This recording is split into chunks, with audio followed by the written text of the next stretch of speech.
राधे राधे दोस्तों, आज हम श्रीमद् भागवत गीता के 5वें अध्याय का पाठ करेंगे। 5वां अध्याय। अर्जुन बोले, हे कृष्ण, आपने पहले कर्मों का त्याग करने को कहा, फिर निष्काम कर्मयोग की प्रशंसा की।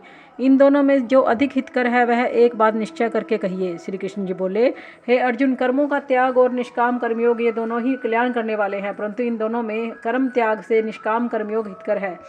जो किसी से द्वेष नहीं रखता, न ही किसी पदार्थ की इच्छा रखता है, वह ही नित्य सन्यासी है। ऐसा पुरुष संसारिक बंधनों से छूट जाता है। सन्यास और निष्काम कर्मयोग को मूर्ख लोग ही पृथक पृथक कहते हैं, पंडित नहीं कहते हैं। जो इन दोनों में से किसी एक में भी अच्छी तरह स्थित हो जाता है, उसको दोनों का फल प्राप्त होता है। ज्ञान योगियों को जो स्थान मिलता है वही स्थान कर्मयोगियों को प्राप्त होता है। ज्ञान योग और कर्मयोग एक ही है।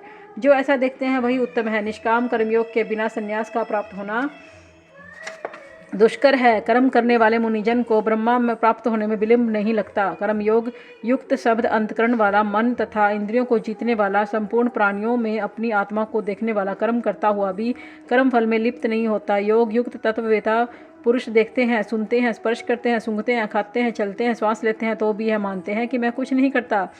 ये बोलते हैं, त्यागते हैं, ग्रहण करते हैं, परंतु यही मानते हैं कि मैं कुछ नहीं करता।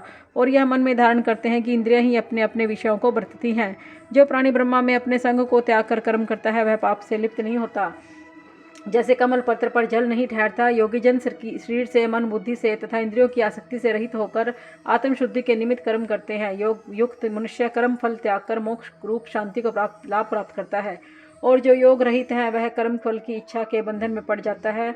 सब कर्मों को मन से त्याग करके प्राणी इस नवद्वार इंद्रियों की देह रूपी पूरी में न कुछ करता है न कराता है और आनंद पूर्वक रहता है। परमेश्वर किसी को कर्म में प्रवृत्त नहीं करता, कर्म और कर्मफल को उत्पन्न नहीं करता। ये सब प्रवृत्ति द्वारा होते हैं।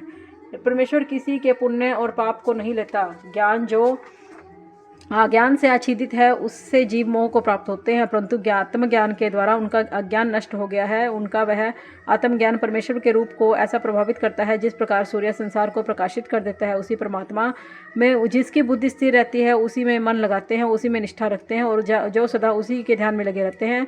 दान द्वारा जिसके सब पाप नष्ट हो गए हैं वह इस संसार में जन्मते नहीं।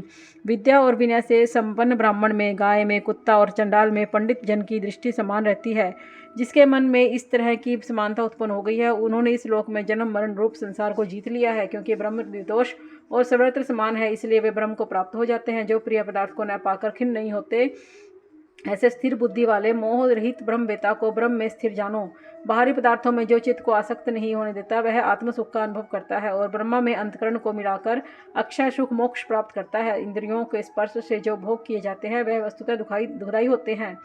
उनका आदि भी है और अंत भी है। हे कौन्तेय, ज्ञानी लोग ऐसे भोगों में रत नहीं होते। शरीर छूटने से पहले जो मनुष्य काम और क्रोध के वेग को सहन करने में समर्थ है वही योगी और सच्चा सुखी है। जो योगी आत्म सुख से सुखी, अंतरात्मा के आनंद से आनंदित और अंतर ज्योति से ही प्रकाशित है, वह ब्रह्म रूप होकर ब्रह्म निर्वाण मोक्ष को प्राप्त करता है।